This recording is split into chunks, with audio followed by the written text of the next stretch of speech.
many farmers want to maximize their profits, or in other words, they want the best from their livestock. But in most cases, most of them do not know how to maximize their profits, or they do not know that you could actually apply technology to maximize profits. On this edition of Kilimo Bora, join me, Emily Mbai and Caleb Odongo Koe, as we speak with Mr. Kobondo, who will be telling us about the application of biotechnology in enhancing livestock production. So welcome, Mr. Kobondo.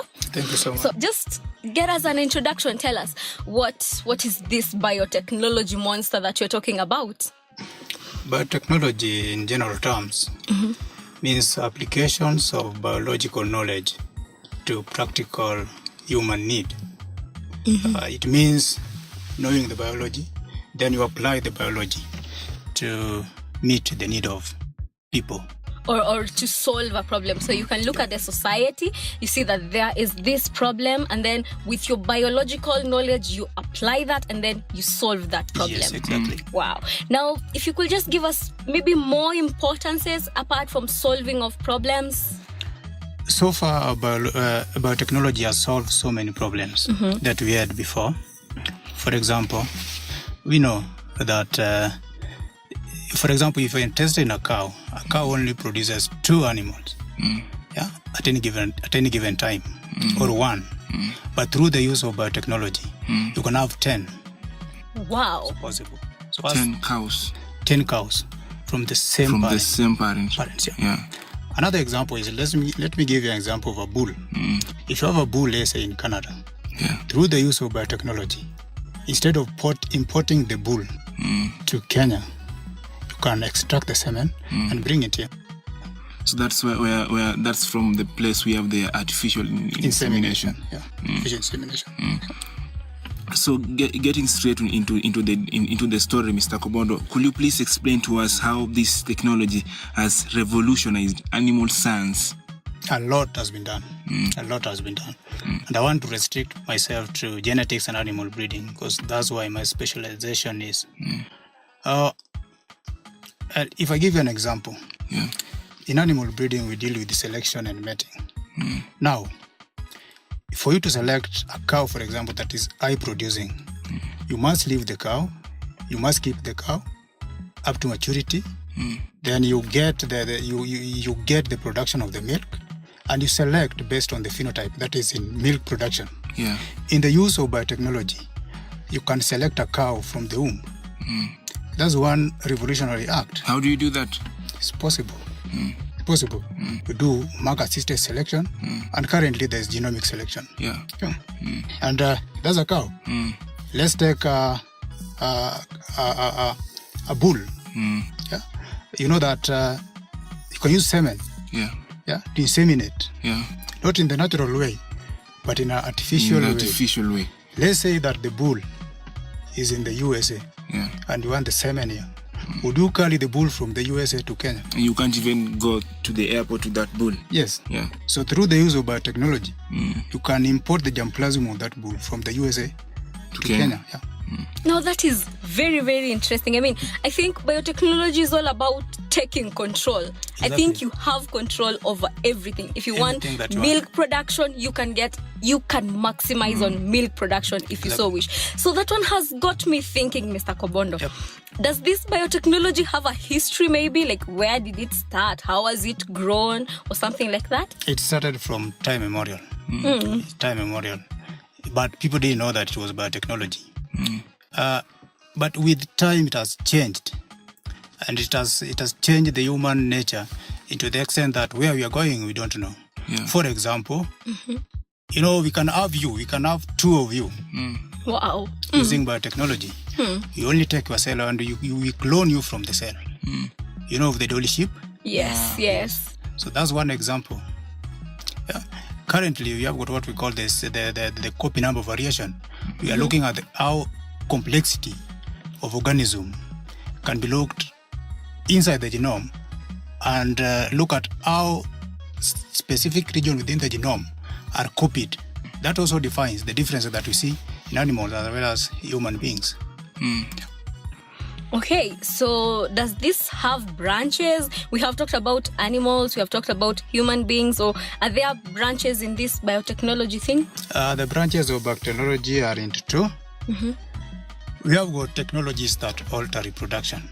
And I think most of my examples have been based on that, where we have artificial insemination, we have embryo transfer, we have cloning, we have 3-parent offspring. Then we have another branch, which is molecular genetics. In molecular genetics, you look at the animal or the living organism at the DNA level. For example, you can extract a gene and transfer it into another animal or another species altogether. What we call genetic engineering. Wow. Now, you have mentioned something that has just caught me. A 3-parent offspring. I mean, how is that even possible? Yeah, it is possible, and it is used to solve genetic diseases. And these are genetic diseases that are found on the mitochondrial DNA. So we know that we have got 2 types of DNA. We have got the nucleus DNA and the mitochondrial DNA. Surprisingly, the mitochondrial DNA is found from the maternal aspect. So that means that the DNA that is transferred comes from the line of the dam or the line of the mother. Now you can exclude that line, but still have a viable offspring. So what do? You have a parent, you have got an animal or the parent of the genetic material that you are interested in, that is a dam and a male, a female and a male. Then you have a donor. So the donor will provide an egg, but without genetic material. So it will only provide the mitochondrial part of it. Then from the maternal donor, that's the female that is of high genetic material, we extract the ova. Within the ova, there is the nucleus. That's where the genetic material is. Then you extract that nucleus and its content. And from the other side, you do away with the nucleus. Then you come and fuse them. So you take or you inject the nucleus of interest into the ova that doesn't have nucleus. Wow. Then you fertilize them in the lab. Fertilize using the male. Using the male. Then you transfer them into the donor. Wow. In that way you'll have a parent, an offspring that has got 3 parents. Wow. So that's so interesting. Mr. Kubondo, this topic seems getting interesting bit by bit, Emily. Yes. And now we would like Mr. Kubondo to explain for us, from where you sit as a specialist in this field, what is the state of Africa? We are moving. We are moving, but we are lagging behind. However, through the donor fundings, we are really trying. You know, Becca is in Ilri. So all these facilities to do this work is there. Here at Egerton, we also have a department of biochemistry. I hope they are doing their work. Here at INSIP or Ecolib, we also have a small lab that we are trying to bring in the modern facilities to do this work. So we are heading there. Exactly. We're on a very, very right track. We are in the course, and soon we'll be hitting the international stage. Actually, we are in the course. And then maybe to expand on that is that you see, this one also comes along with the personnel. So far, within the Department of Animal Science, we have got 5 geneticists led by Professor Kai. So we are working in hand to bring change. And then we have, before we wind up this conversation, we have the last question, Emily. How has biotechnology been used in livestock science? A lot. I think I've given an example. Mostly on the reproductive aspect. And maybe, sorry, I didn't explain the second branch of biotechnology, which is the molecular genetics. And to address that question, I'll deal with that. Now, we know what we call a fingerprint. A fingerprint is, at molecular level, how do I resemble my siblings? Or how do an animal resemble its siblings? So that is one way on which biotechnology can be used. Then you also have what we call marker-assisted selection. Where I use molecular marker to select an animal even before its maturity, before its birth. Then we have got what we call genomic selection, where you sequence the whole genome Then within that genome, there are regions that are different. It is this region that confers variation. So you can pick those differences and use to select future parents of the animal. Then lastly is what we call the copy number variation, which people are really working on. Well, what I said is that within the genome, there are regions that are the same, but they are not the same across all the animals, even if they come from the same species. There's variation in the copy number.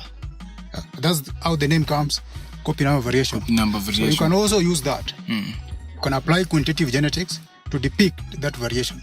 It is possible. Now, Mr. Kobondo, you see, on this program, what we emphasize on is helping the farmer out there. So if I could just, before we let you go, for example, let's take, I am a farmer.